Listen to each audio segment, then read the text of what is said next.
I'd like to propose some thought shifts today. And to do that, I'm going to start with a personal story.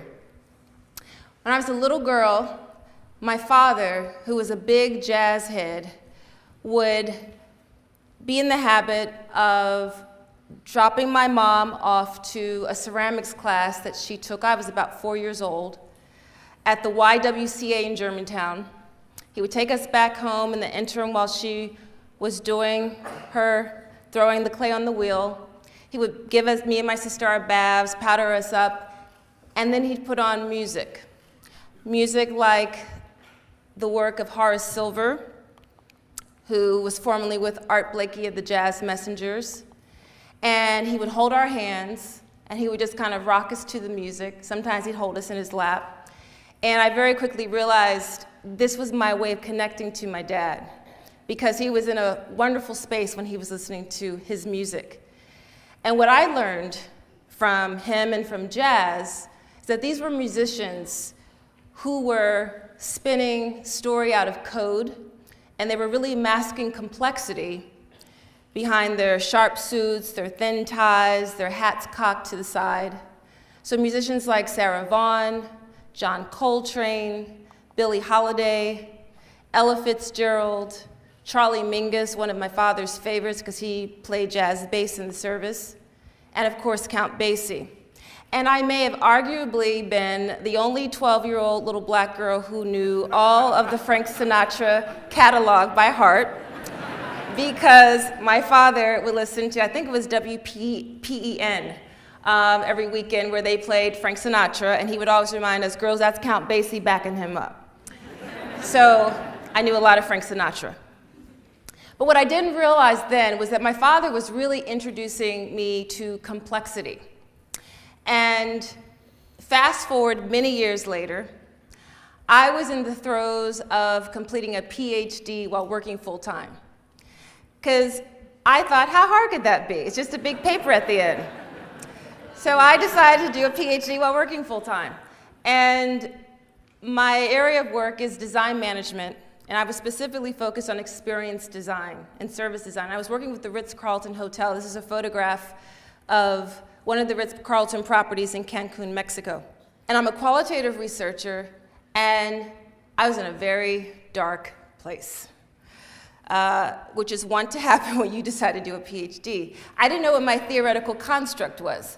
And my doctoral advisor, Dr. Alison Riepel at the University of Westminster in London, she said, well, you have to find your theoretical construct. What is it? And I didn't know what it was. I was getting really worried. And one afternoon I was Skyping with Alison, and I was bemoaning my situation. And then I said, but you know, the thing is, in all my interviews, there's all these comments from the employees at the Ritz-Carlton about how when it really works, when they're really working well together, it flows. And I said, it just reminds me of jazz, but I don't know what there is to that. It's just something I just keep hearing. And she said, that's your theoretical construct. You're talking about improvisational organizations. And I thought, right, what's that? I didn't know there was a whole body of work dedicated to looking at improvisation as a way of understanding organizational behavior and organizational design. So I went along my merry way of understanding complexity, organizational design, improvisation in organizations, and I happened upon a subfield on jazz improvisation in organizations. And I became very familiar with Mr. Frank Barrett's heuristic. And I'm going to go through his heuristic so you can see some of the commonalities between the way jazz musicians perfect their craft and the way organizations might optimize their work. So the 7 principles are these: provoking competence, embracing errors, minimal structures, distributive task, retrospective sense-making, hanging out, and soloing and supporting. So the first one, provoking competence. So, provoking competence is what we see jazz musicians do all the time. They'll do a little riff, they'll step back, they'll let another musician come and see if they can top that. And in our work environments, if we allowed each other to riff a little bit, such as what Google did when they had the 20% rule, the 20% day, where 1 day a week of every 5-day week, they allow their employees to work on anything they wanted. Tinker, twiddle around, swap ideas, collaborate. And one of the outcomes of that 20% rule was Gmail. The second is embracing errors. So in my work at Philadelphia University, I'm director of the Strategic Design MBA program, where we use design thinking and systems thinking as a way to teach business marketing, leadership, management, etc. And we value and really try to help our students embrace failure as a way to get to the next level. So at the Ritz-Carlton Hotel, they actually have a structure in place to help people embrace failure and mistakes. And they have a mnemonic called Mr. Bivs. Mistakes, revisions, breakdowns, inefficiencies, and variations. And so every day, at every staff meeting all around the world, people share their failures. And my students and I were in Finland last week, and Estonia, and we visited an amazing company called Velvet Creative Alliance, where they've actually documented their failures and their mistakes. So it's not only they're talking about it organizationally, but they're putting it out there for the world to see and sharing how they're learning from those mistakes. The third principle in Barrett's 7 is this idea of minimal structures. The idea that you can have something that's not quite finished, that's a skeletal version of what you want people to then build upon. So one interpretation of that are those organizations which value prototyping and use a lot of prototypes. And a common prototype that we see often now are pop-up shops and pop-up retail. So if any of you are familiar with Smack Parlor in Old City on Market Street, Smack Parlor, when they were trying to think through how would they expand their brick and mortar real estate space, they found it was too cost prohibitive. They were really creative. They took their show on the road in a food truck, and so now Smack Parlor is mobile. And it's a way to prototype services, it's a way to prototype new product. The fourth piece in Barrett's 7 is distributed tasks, the idea of shaking things up a bit, not working how you typically work. And one great example of that is Amtrak has now devoted some of their lines, their rail lines, their rides, as a platform for writers in residence. So you could take a line, I don't know, from Boston down to Florida or across the Northwest and practice your writing. So you're distributing the way you typically work, and you get some interesting outcomes. The fifth principle in Barrett's 7 is retrospective sense-making. The fashion industry is expert at this, and I've done a lot of work on something that I and two colleagues, Valerie Jacobs and Johanna Blakely, we call fashion thinking. And in retrospective sense-making, you're borrowing from the past to make something new. It's kind of tapping into Levi-Strauss's idea of bricolage and the bricoleur. So the fashion industry offers a great model. The sixth principle in Barrett's 7 is this idea of hanging out. So you see artists and jazz musicians doing this all the time. It's the hallway moments, the water cooler moments, where real communities of practice can form. And we actually have some wonderful examples of this in Philadelphia. Urban Outfitters, Vynamic, which some of my graduate students have done some pretty cool research with, as well as Digitas Health. And lastly, the seventh principle of Barrett's 7, I call it Barrett's 7, is this idea of soloing and supporting, this idea of emergent leadership, being able to ebb in and out of your central place on the bandstand and then receding back. So Barrett's 7 really grounded me in understanding that improv has rules. It's not just this free-for-all. It's actually, what I later learned, a chaotic system. It's a chaotic structure. So what's the K-word? It's a word that a gentleman named D. Hock made up, and it's this wonderful integration of chaos and order, of randomness and structure. It's not anarchy, and it's not control. It's this wonderful sweet spot where there's flow. So this is D. Hock. D. Hock was the founder of Visa International, the credit card company. And when he was tasked with the job of starting Visa International, he thought, how am I going to do this? In nature, all around us, we don't see linear hierarchical structures. In the Amazon jungle, if The jungle doesn't tell a sprout to sprout. The sprouts just pop up and seed. They're self-organizing. In a tree, which are holonic systems, there are offshoots that are self-organizing and adaptive, and they're not linear. And even the way our bodies heal, the way the brain works, the way our immune system works. One organ in our body cannot exist without the other. So a chaotic system, according to D. Hock, is an adaptive, self-organizing, nonlinear system. It's jazz. And it's an idea that I think we have a lot to learn from.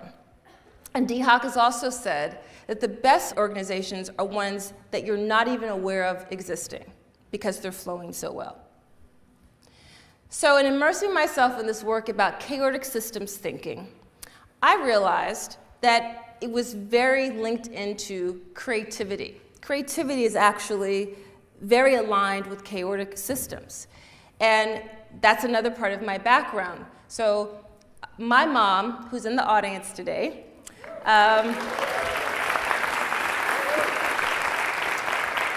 my mom was a little concerned about me when I was, again, about 4 years old. I was a klutz. She was worried I didn't have a sense of spatial relations, and she put me in a dance class. But the joke, of course, among most dancers is that if it's not choreographed, people are tripping all over each other. But dance was my foray into creativity, and it was one of the things that helped me understand there's really nothing sexy or adorable about creativity. Creativity requires an incredible amount of discipline. It's tedious, it's sweaty, it's gritty, and it's hard. It's often solitary, and you're banking on some big ideas that you hope will take off. So one of my favorite modern dancers is Twyla Tharp, dancer choreographer. She has a wonderful book, which I highly recommend, called The Creative Habit. And in her book, one of the things she points out is this statement, that before you can think out of the box, you have to start with the box. Creativity has rules. And you need those rules and those boundaries so that you can rebound out of them. Again, this idea of a chaotic system and structure. And Twyla Tharp has also talked about the fact that creativity is an act of defiance. So that got me to think about how in our work environments, in corporations today, we say that we want to be defiant. Companies say they want to be disruptive, right? They want to be innovative. And yet they treat creativity as this kind of foo-foo, fluffy add-on, something you slap on at the end of a process. And I really admired the work of scholars Colin Fisher and Teresa Amabile, who have talked about the distinctions between cognitive creativity and improvisational creativity. What I'm finding is that organizations, companies, in our work environments, we aren't taking creativity seriously enough.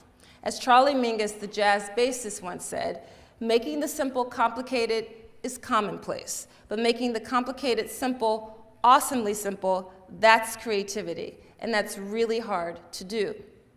So in our VUCA world, our world which is volatile, uncertain, complex, and ambiguous, we need more creative structures, more chaotic structures to allow us to navigate that. So here's a question for us to think about. What if creativity wasn't left in the workshop or in the studio? But what if creativity was part of our everyday work? In order to think about that more fully and thoroughly, we have to go back to the way we educate. And for a lot of us, this is the memory of the physical environment of how we started out in a school environment. Very structured, very orderly, learning to stay in line. And then we graduate people from that environment into this environment, into more boxes. And we still ask people to think outside the box, but we put them in boxes.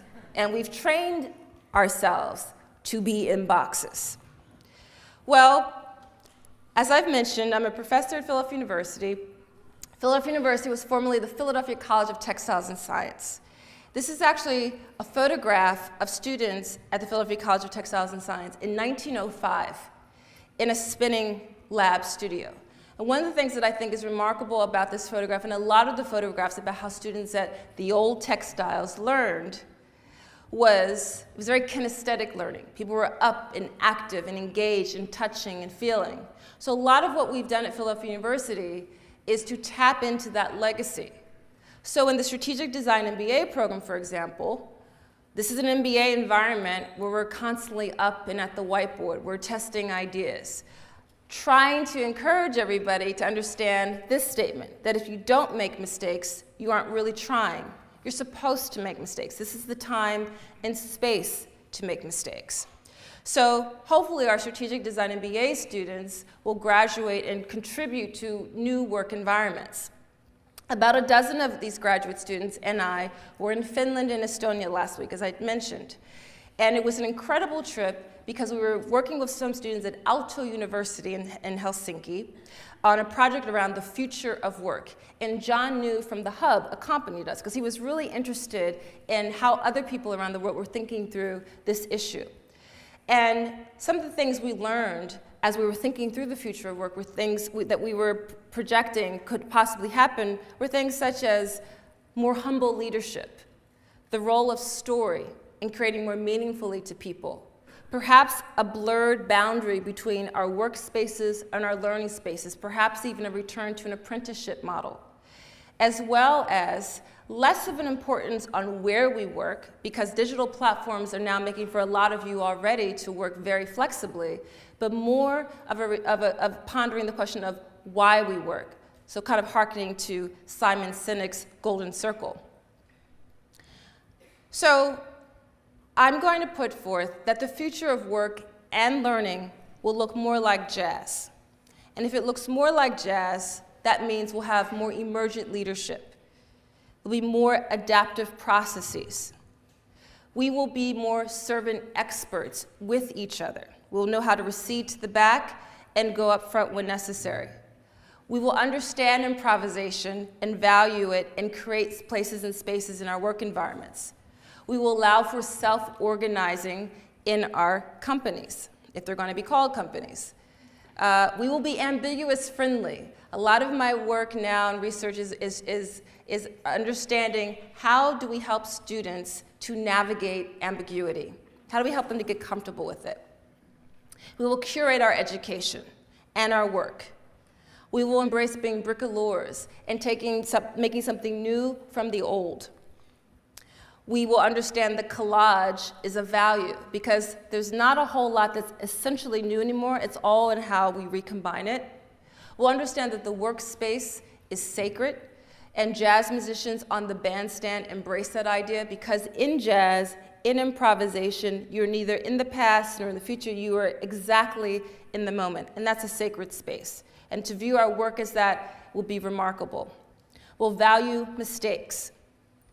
So I started out referencing a Horace Silver album from 1961, Doing the Thing. And Horace Silver was a favorite of my dad's.